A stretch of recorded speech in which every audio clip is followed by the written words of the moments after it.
Hi everyone, welcome back to my channel, Ami Bliss Kitchen. So in today's recipe, we're going to be making donuts. Let us get right into it. I'm going to drop a detailed measurements in the description. So we're using flour. We are also using margarine or butter. We are using powdered milk. We are using yeast. We are using salt. And finally, we are using sugar. Yeah, so you're going to sieve all your dried ingredients as usual, and you have to make sure you're using the proper measuring cup. This right here is one of the cups you can use, and this is a standard measuring cups. So for this recipe, I'm using 5 cups of flour, so I'm going to use this cup to measure out 5 cups very well. And when measuring with these cups, be sure not to heap it. No, you just have to level it up and you measure. And I'm going to sieve all of that very well.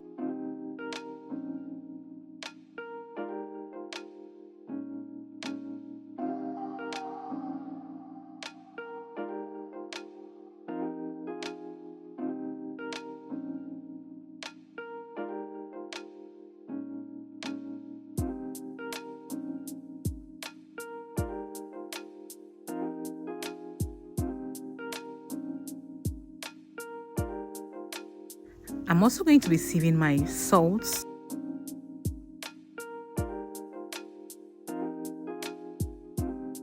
Can you see all of those? So we are taking it out. Now we are going to add our sugar.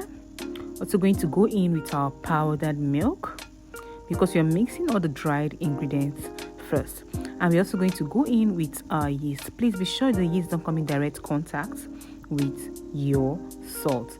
Okay, so now this is 1 tablespoon of yeast. You can see how I measured with the standard measuring spoon also.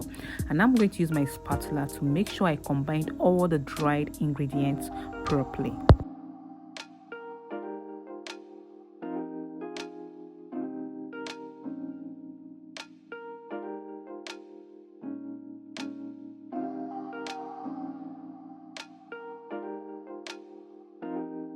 So we'll proceed to add our butter or margarine. I usually mention it out because some people can say we don't have butter, what I have is margarine. Don't worry, the both will work perfectly well. And for this recipe, I made use of margarine and it came out perfectly well also. Now you want to use your clean hands, emphasis on clean hand, to mix up your margarine and flour together. Now you proceed to add your eggs, our beaten eggs, and you also mix very well with your clean hands.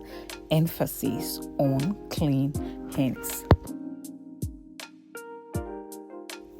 At this point, we'll mix everything very well, and then we'll use our lukewarm water. Okay, make sure your water is lukewarm. I think that gives the best results, or room temperature, but don't use cold water when mixing your dough for the donuts. Okay, now you want to use your hand to mix this dough for about 20 minutes, but if you have a stand mixer, that is fine. Your stand mixer can do the work for you in about 10 minutes or 8 minutes. But provided you're kneading with your hands, you have to knead thoroughly, aggressively for 20 minutes until your dough is really fine and stretchy.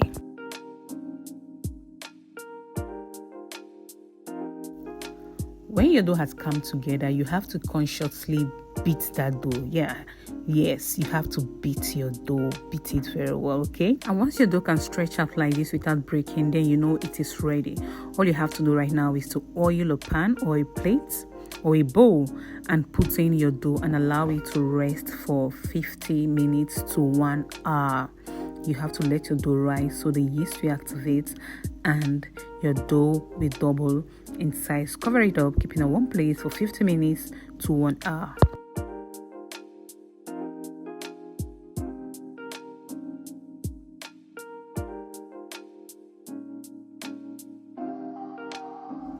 After 1 hour, you're going to bring your dough out and it's time for us to roll it.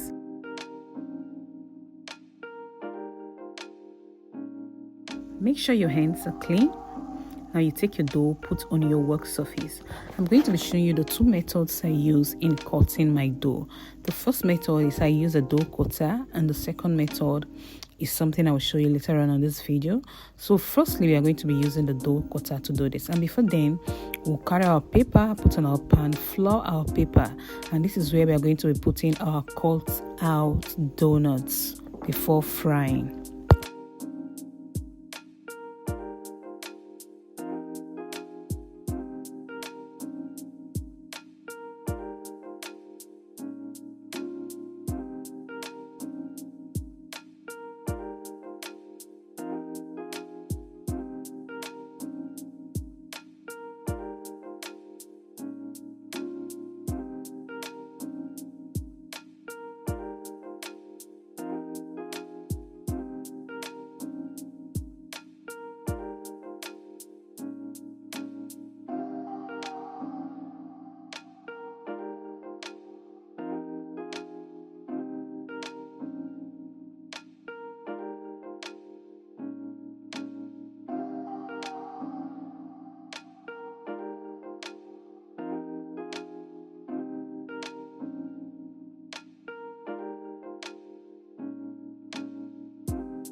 So when we are done molding, we'll have to cover up this dough on the tray. Cover it up for another 30 to 40 minutes. And after 30 to 40 minutes, you open it up and then it's ready to be fried. You fry in a hot vegetable oil, but please make sure you are frying on low to medium heat.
While our donut is cooling, I'm going to melt some chocolate I'm going to be using to glaze the donuts, and this is totally optional. But for my sweet toads, you can decide to take a step further to glaze your donuts in chocolate and put some sprinkles. And for these, some of them I'm just going to dip them in sugar, granulated sugar, and some of the donuts, especially the ring ones, I'm going to be glazing them in chocolate. Do whatever suits your taste bud. You're either coating in sugar or you're glazing with chocolate. And some people just use milk dippings, whatever you want. Everything is just optional, depending on your taste buds. But for me, I love donuts with chocolate glazing and some sprinkles, because my eyes will have to eat before my mouth, and it looks so inviting and appetizing. So these are donuts. Our donuts are ready. Please, if you watch up to this point, do well to please, I beg you, subscribe to my channel. Help the algorithm. Help me beat this algorithm. Subscribe to my channel, share my videos, and please like. Thank you so much. I'll see you on my next one.